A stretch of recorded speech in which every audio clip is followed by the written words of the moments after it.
Good morning to one and all. In the today's class, I am going to discuss about the topic relations for delta connected load. So in the previous class, we studied about the relations for star connected load.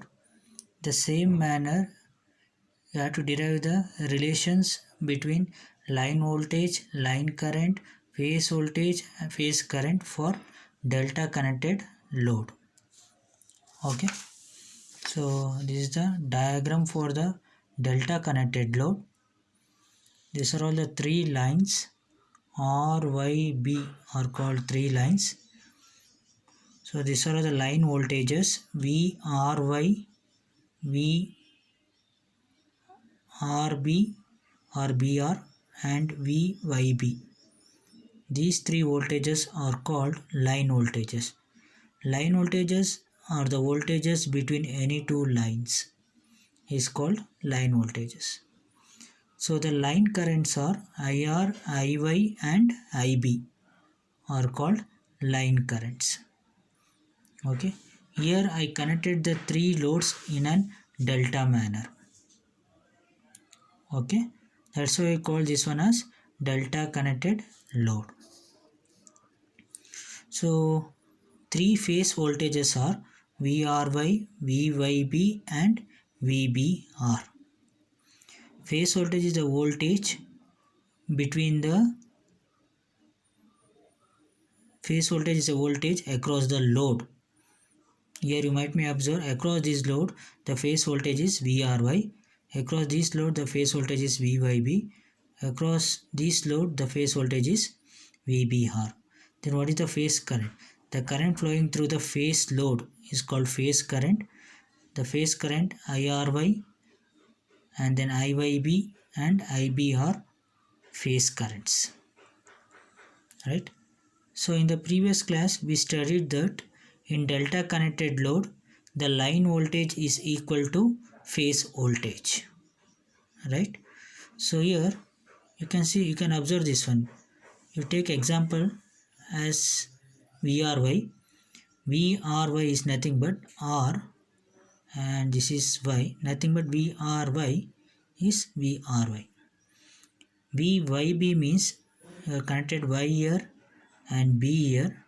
So obviously this voltage is in parallel with this one. So therefore across the parallel combination the voltage remain constant.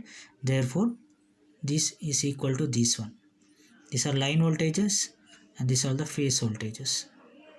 If we come to here, VRB, R is connected here and B is connected here. So this is in parallel with this combination VRY, VBR. Okay. Therefore, in delta connected load, the line voltage is equal to phase voltage. This one you have to keep it in your mind. Okay. So now what you have to do, you have to the same thing I had written here. You just go through that. Okay. So now line voltage is equal to phase voltage, but what about the currents?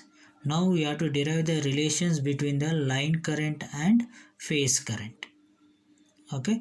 In order to derive the relations between the currents, you have to apply the KCL at the nodes. Okay. So this is your node R, node Y and node B. So as you know that the current entering at the node is equal to current leaving at the node. Here they are considered first case at R. So that is nothing but at R the incoming currents are IR and IBR. The outgoing current is IRY. IR and IBR, the outgoing current is IRY.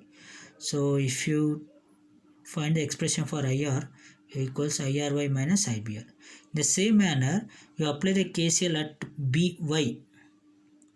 If you apply the KCL at Y, the incoming currents are IY and IRY. The outgoing current is IYB.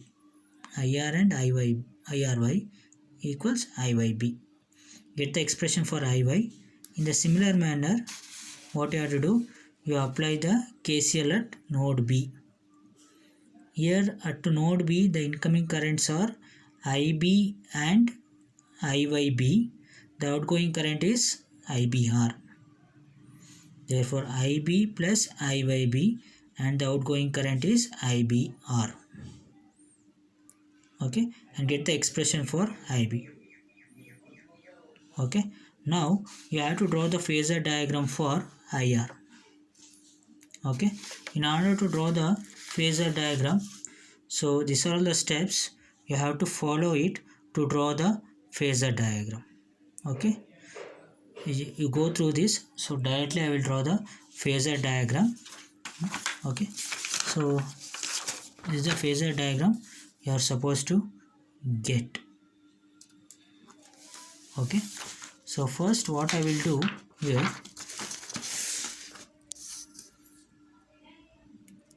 you take IRY, that is phase current, as a reference factor. This one is leading with IYB. This is also phase current with an angle of 120 degree, right?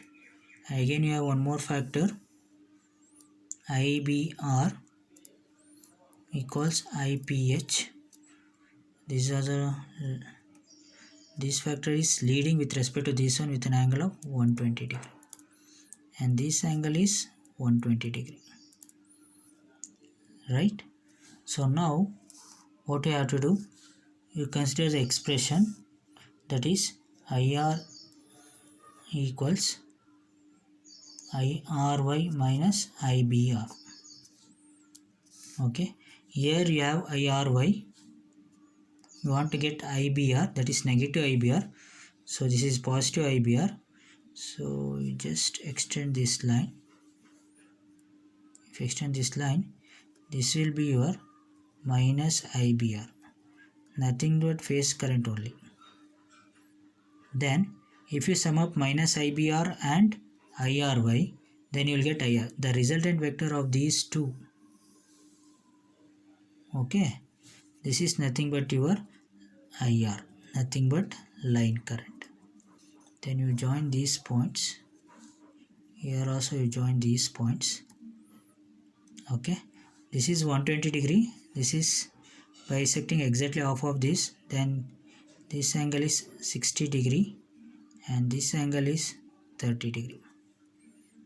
Okay, so I'll name it as 0, A and B. Draw a perpendicular line to an OC, OB. This one is called as an C. This angle is 90 degree. Okay, this is your adjacent, theta opposite side, and 90 degree hypotenuse. Okay, so this is the phasor diagram, you are supposed to draw it. Okay, so once you draw the phasor diagram, you have to derive the relation between the line current and phase current. The same diagram, so what I have drawn here, the same diagram is here. So from this diagram, so okay, BOA is equals 30 degree, that is OC equals CB. These two are equal. From triangle OAB,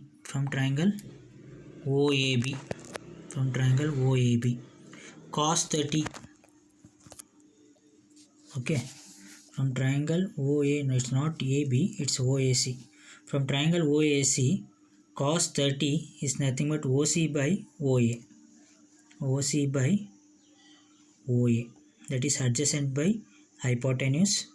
Adjacent value is, this length of the vector is IL, right? Then this one will be IL by 2 or IR by 2, right? And then this length is IL by 2 or IR by 2.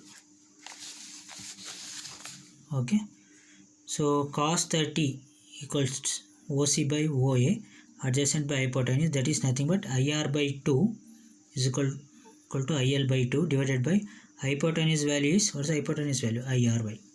IRY, that is IPH. Cos 30 means root 3 by 2, IL by 2 by IPH.